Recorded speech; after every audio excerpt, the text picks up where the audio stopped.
He still refuses to provide Ms. Smith with his new address. More importantly, the plaintiff has not seen or had contact with the remaining minor children since he moved to Kalamazoo. He's missed their holidays. He didn't even wish them a Merry Christmas. He has not even reached out to my client to ask about the children's well-being. Just a little before moving to Kalamazoo, he did send the children a text message stating that he had sacrificed financial stability and freedom for them, which we attached as an exhibit. Even though he hasn't seen the children in about 6 months, my client, due to the current child support order, has been paying child support to him, even though he hasn't had the children with him and he hasn't provided any financial support. Court will note the appearance of Mr. Vanderhorst on behalf of plaintiff, Mr. Umlaugh on behalf of defendant. This matter is before the court on the defendant's motion for modification of custody, parenting time, support, and other relief. Mr. Umlaugh. Your Honor, the parties have 2 children, ages 16 and 14. Their current orders give them joint legal and joint physical custody and equal parenting time of those children.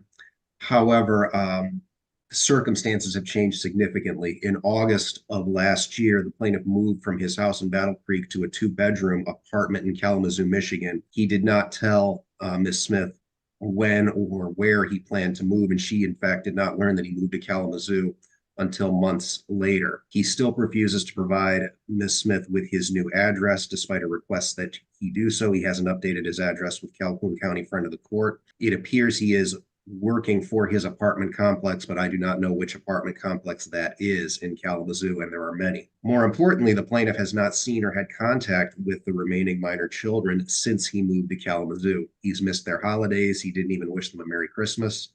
He hasn't attended their sporting events. He missed the 16-year-old getting her driver's license.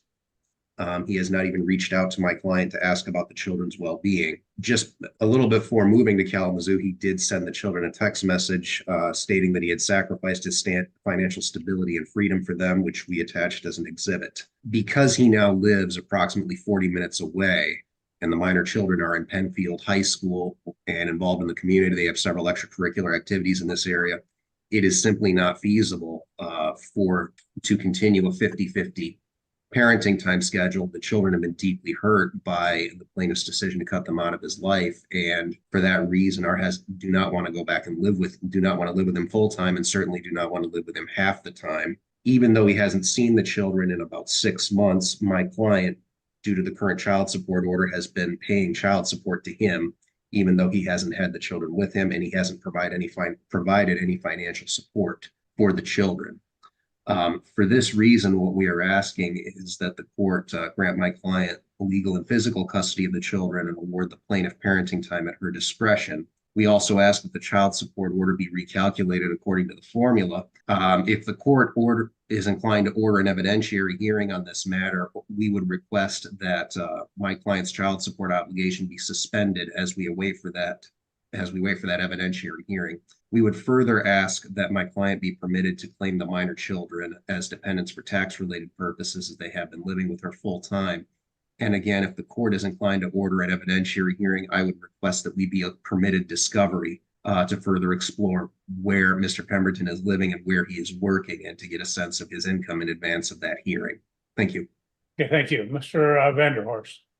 Yeah, thank you, Your Honor. Does the court have my answer? Yes, yeah, we received that. Thank you, Your Honor. When we filed that answer, my assistant noticed that my answer was a 201st entry in this case. I'm new to this case. The courts are well aware of the long history in this case. The divorce was in 2013. Here we are 11 years later. The parties have 3 children. Mackenzie's 18, Michaela's 16, and Madeline's 14. So the courts has jurisdiction over the 2 younger daughters. There's a lot of false statements in this, Your Honor. My client has given his address. My client has given his address to the friend of the court. My client has not seen the girls. The girls are teenagers now, and it is not because of his doings. Believe that there's just an environment at the home of the mother that does not promote it, that does not respect the court order. And so the defendant here has been really in violation of the court order for the last 6 months. My client did sell his place he had in Battle Creek area, did move to Kalamazoo, but that's the most of his work is in the Kalamazoo area. He has a nice 2-bedroom apartment that has a bedroom for the girls to stay. You know, he did purchase a car for them. I believe Michaela can drive now. She's 16, and he loves his daughters very much and would like to continue the parenting time arrangement. There's an established custodial environment with both parents, Your Honor.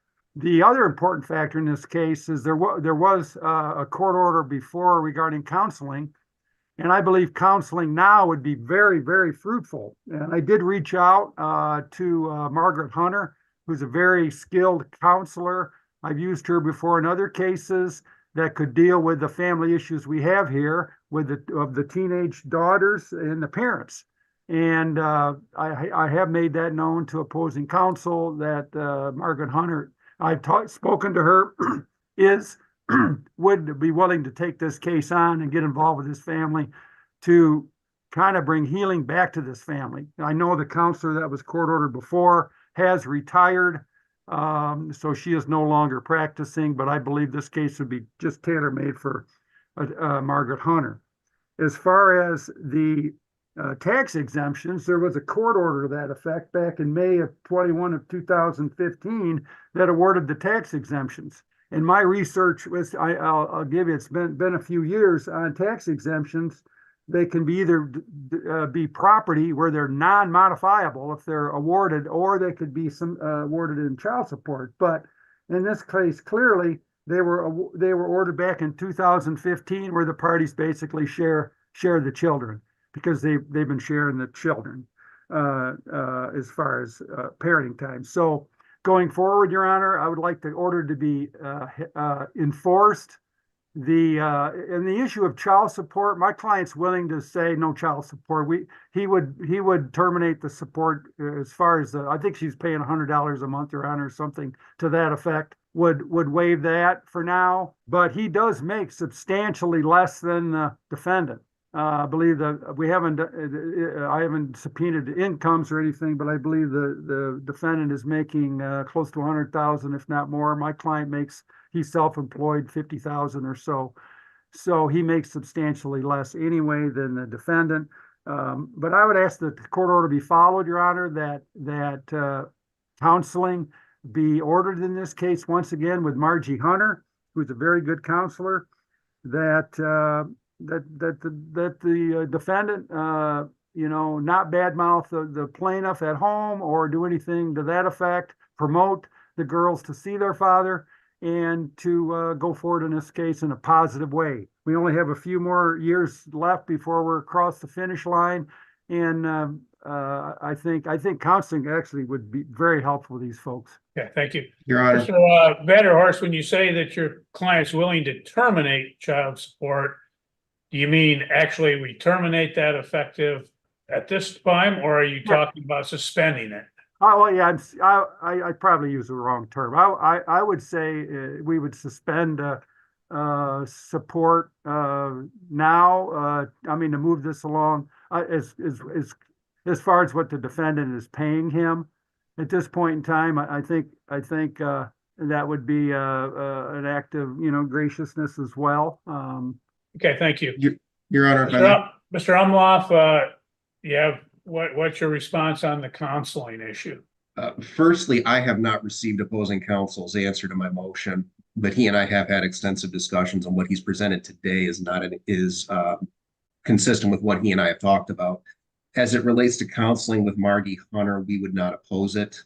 I did have an opportunity to speak with Margie Hunter, and she did confirm that while she had spoken with opposing counsel on this matter, she has never treated Mr. Pemberton or had any involvement with this family previous. And so I think she would be an appropriate counselor. Okay. However, go ahead. I would still note for the record that given the distance and the length of time, our position is still that this is a significant enough change of circumstances to warrant an evidentiary hearing to revisit legal and physical custody, and certainly parenting time. What we'll do is the court does believe that based upon the pleadings and basically the argument today, that the defendant has met the threshold of the BARCA 4 proper cause, change in circumstances sufficient for an evidentiary hearing. The court will, in the interim, based upon the stipulation put on the record, the court will suspend the child support obligation effective today's date through the pendency of this until we have resolution of this matter. The court will further order counseling with Margaret Hunter. The parties can utilize that for purposes of, if you want to say co-parenting, or also for purposes of reintegration counseling, whatever you want to call that, but we will set it up in that manner. I'm going to give you some period of time, maybe 90 days of counseling before we would schedule the matter in, but we will contact your offices and find out a time when you're available after the 90 days. And hopefully Ms. Hunter can make some inroads and then make a recommendation to us at the end of the 90 days as to where we're going to proceed with counseling, or how the counseling is going, et cetera. Mr. Umlaugh, I'll ask that you would prepare the order, and you can submit under 7 days. Well, one question, Your Honor, and that is, what about my request for discovery as we await the evidentiary hearing? Well, you've got 90 days to while the counseling's going on. I guess you could affect discovery during that 90-day period. Thank you, Your Honor. You can put that in the order as well, Mr. Umlaugh. Thank you, Your Honor. Okay. Thank you. You're free to go. Have a good day. Thank you, Your Honor. Thank you.